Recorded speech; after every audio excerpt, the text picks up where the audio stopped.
Hey everyone, and welcome back to another episode of entitled People. It's time for more Reddit stories, so let's just jump right in.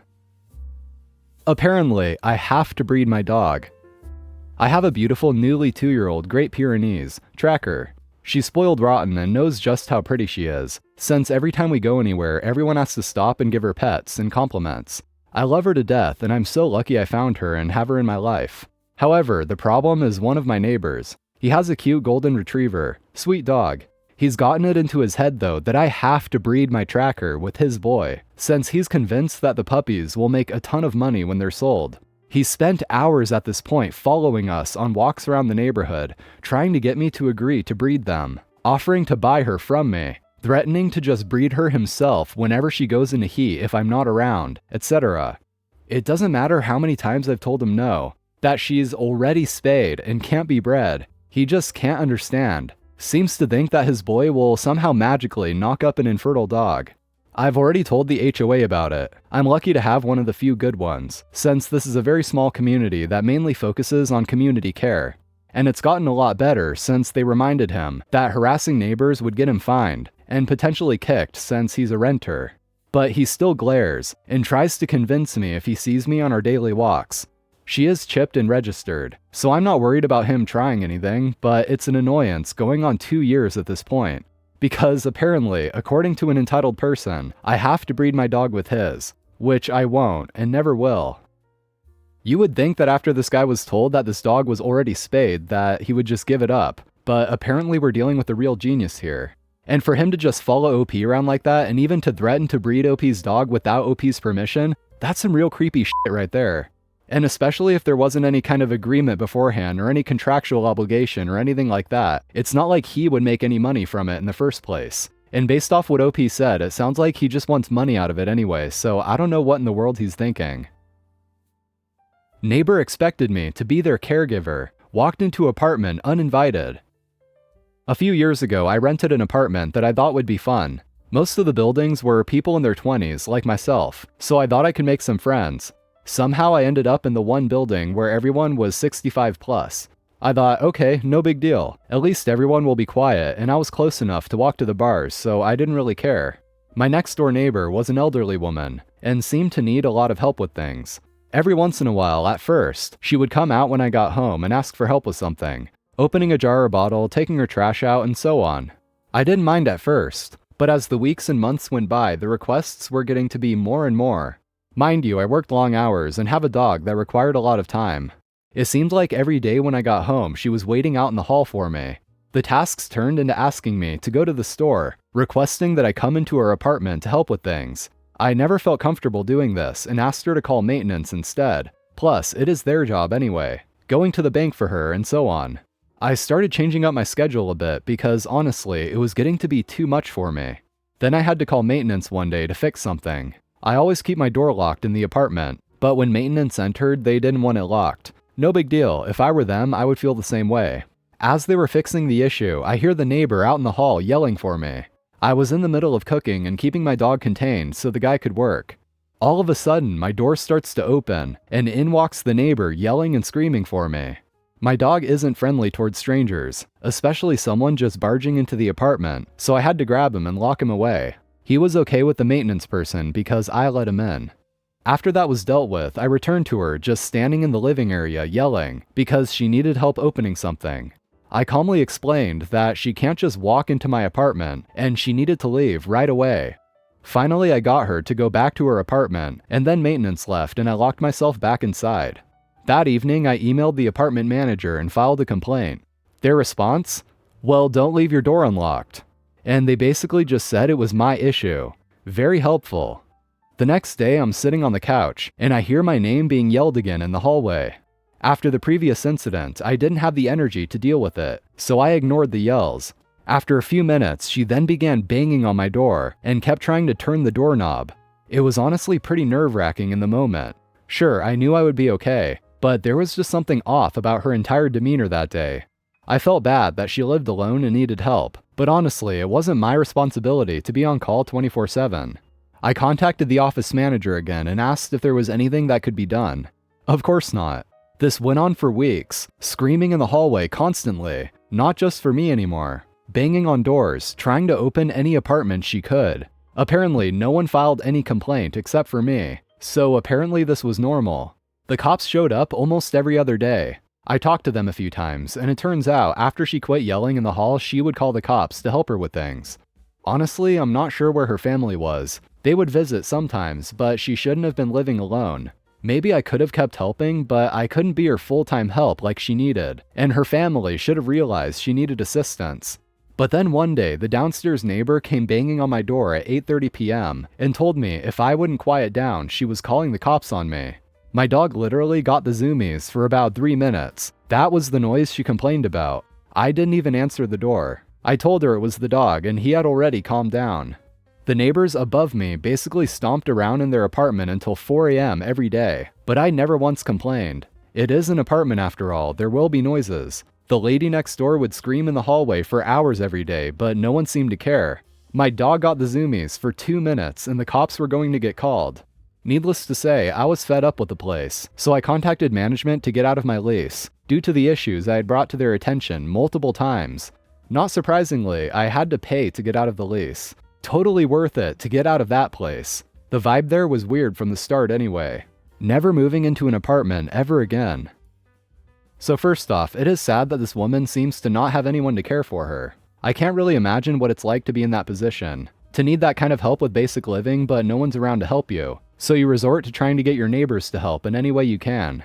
But looking at it from OP's perspective, it definitely would be frustrating. You try to be a good person and do what you can to help someone in need. And before you know it, it's almost as if you're obligated to now, and the tasks just keep piling up.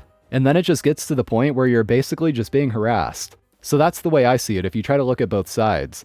But in terms of how the apartment management handled the situation, man, what a bunch of useless people. OP files a complaint with the apartment management and essentially says that one of their residents is trying to force their way into other people's homes, and all they have to say to that is, well, you should keep your door locked.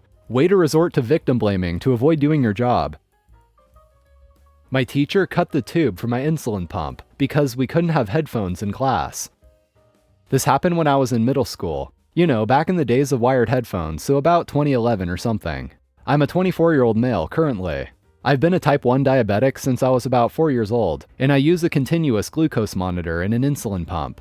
I had an IEP, so all my teachers were told about it, and that I would need my insulin pump in class, that it might make noise and I might have to pull it out of my pocket and mess with it if I needed insulin. Or I might need to drink a juice pouch, and I was able to do so at my discretion. We had one teacher who was a complete hard ass for no reason. She was notorious for making kids cry during presentations. She even told one girl who wanted to be a doctor to find a cure for cancer because her little sister had childhood cancer, that she would need to actually be smart to do that, while chuckling to herself. Let a kid dream, man. We were like 12 years old. As you can imagine, she was also at war with technology. And on a side note, these days I use my phone to check my glucose and give myself an insulin bolus. I can't imagine being a kid today and dealing with a teacher like that, when the lines are blurred and your smartphone actually is a life-saving medical device. But anyway, if you're not familiar with insulin pumps, the kind I use has a little tube that connects the pump, which has the insulin to my body, which needs the insulin. This teacher also liked to be weirdly obtuse about things. Instead of being like other teachers and simply saying something like, "No cell phones in class, put it on my desk," which would allow me to remind them it's an insulin pump, and they'd usually say something like, "Oh, that's right, my bad." She would instead try and talk abstractly about what she wanted to happen while walking around the room. So this particular day, she kept alluding to students listening to music in class, that you should be careful what you do because she can see it, that us kids think we're so sneaky but the adults know what we're up to. I obviously wasn't listening to music, so I figured she'd seen someone with headphones in the room. And the next thing I know, she had snuck up behind me with scissors. It took me a good moment to realize what exactly had happened, because I was astonished. I was used to teachers thinking I had a cell phone or getting upset about my pump beeping during an exam, but no one had ever touched it before, much less cut my life-sustaining tube. I was actually sitting there with my mouth agape, and she turned to me, now that she was at the front of the class again, and said something along the lines of, "Mr. OP, care to share what tunes are more important than listening to class?" I'd at this point put together that she thought I was listening to music. She thought she cut my headphone wires. I replied, "Just the sound of my thoughts while I've still got any." since that was my insulin pump. She had to let me go to my locker to get my cell phone to call my mom to bring me a new infusion set. My parents insisted no cell phones until high school, but my mom was also scared with me being a type 1 diabetic and too dyslexic to remember a phone number, and wanted me to be able to call her, so she got me a $15 Walmart phone and put minutes on it. And now I feel old. Then I just waited in the front of the office for her. She worked from home and drove like a bat out of hell. She was so angry. I don't ever want to see her that angry again in my life. It took 10 years off of me and I wasn't even in trouble. The teacher had apologized to me, and all the teachers got some more disability accommodation training or something. Edit. Yes, she knew I had a pump. I had an IEP and my teachers were given the information they needed to know about my diabetes. Even still, a lot of non-diabetics just don't get it, or they forget. It would happen a lot, and teachers would ask for my phone if they saw me messing with it under the desk. Really, I was going through a thing and embarrassed about being diabetic, so I would often try and hide it. So I get how they thought I had a phone, but a simple reminder it's a pump was enough for every other teacher.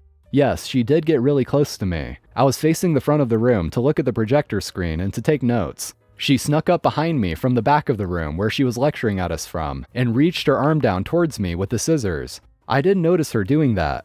Kids used to keep their iPod or whatever in their pocket, and then run their headphones up under their shirt. It sometimes left a little bit of wire peeking out from their pocket to get to their shirt. That's where she cut the pump, was down at my waist. In terms of her apology, it wasn't too bad. We had a meeting with her, the principal, assistant principal, and a lady from the special education office, plus me and my parents. She said she was sorry for her actions, and that she shouldn't have treated me that way, and she hopes I don't grow up to expect people to act like that towards me. She forgot I had a pump, but I didn't feel like she was making an excuse. She was saying she should have been more mindful and it was her fault, and that I did nothing wrong. She also said I was brave and calm in the face of adversity, stuff like that. And then she apologized to my mom and dad for frightening them and for any costs. She offered to pay for it, but they declined. They wanted all the teachers to get more education about kids with diabetes, and the school had like a nurse diabetes educator or someone come in to talk to the teachers. No, my parents didn't sue her or the school. No, she wasn't fired. Yes, I still had to be in her class. This was a tiny school and did a lot of backwards things. They mishandled my learning disability as well. And one year, one of my teachers was surprised my dad has mild cerebral palsy, and thought it must be so tough for me having to deal with that, and would talk to him like he was 5 during student-teacher conferences. He's an engineer. Edit 2. When my mom showed up, I was sitting in the office waiting for her. I think it took her like 15 minutes to get there post-phone call. She asked me if I was okay and checked out the damage that was done. I could tell she was mad. Not with me, obviously. She walked straight up to the receptionist and just asked where the teacher was, and they phoned the classroom and had my teacher come to the office. The principal also came out. My mom ripped her a new one, but she didn't yell, though I honestly think that made it more terrifying that she was very collected. I don't remember word for word, but she said that removing my insulin pump was a violation of my IEP. Not to mention that it is a medical device and an extension of my body which is keeping me alive. And that she would have the audacity to damage life-saving equipment was reckless and criminal. That type 1 diabetes is no joke and takes lives. That she should count herself lucky she didn't damage the pump itself. And she let her know how expensive they are and everything they had to do to get me one. She's had years of practice having to argue to take food into places they don't let you take outside food, or at the airport that I can't take my pump through scanners, etc. She was very practiced at putting the fear of God into people, but in a way that they can't turn it on her and say she's being disruptive. Then she took me home for the rest of that day.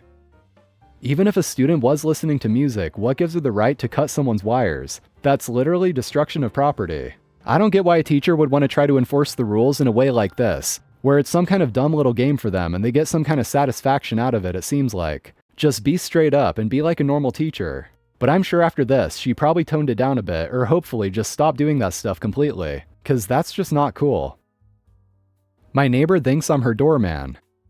I live on the ground floor of a block of flats that has a security door, so if you don't have a key, you need to be buzzed in. For the last month or so, one of my neighbors on the top floor has lost her key and has still to replace it. So instead, she presses my buzzer to be let in. The first couple of times she did it, I let her in because I hate the sound of the buzzer. When I have people over, I'll just go out before they arrive and open the door so they don't need to buzz in, and to be somewhat neighborly. Well, this has now led to her pressing my buzzer every time that she wants to come back in. I've taken to ignoring her when she buzzes my door. It's not my fault she doesn't have a key, and it's not my job to let people in. Because of this, she's taken to holding my buzzer in, or pressing it several times before giving up and getting someone else to let her in. The other day, after having ignored her for about 5 minutes, she even came up to my living room window and looked in to see if she could spot me. And that was the last straw for me. The next night, I put up a sign saying that whoever was doing it, could they stop because it's not my job to be the doorman. And that set her off. She went outside and started shouting and swearing at my window. My blinds were down, but some light from a lamp was bleeding through. That I wasn't being very neighborly and that I was purposefully leaving her outside in the cold. We live in Scotland and she chose to go out in just a jumper. And even lifted up my letterbox to moan at me when she did get in. About an hour ago, which prompted me to write this, she went out and started holding down my buzzer and moaning that I had to let her in because she was freezing. I am planning on reporting her to the police via the non-emergency line. I just wanted to share this. Well guys, that's going to be it for today's episode. Thanks for watching, I do appreciate it. If you enjoyed, drop a like, it really helps me out. And also, if you haven't yet, be sure to subscribe to the channel for more content like this. So take care everyone, have a beautiful day, and I'll see you next time.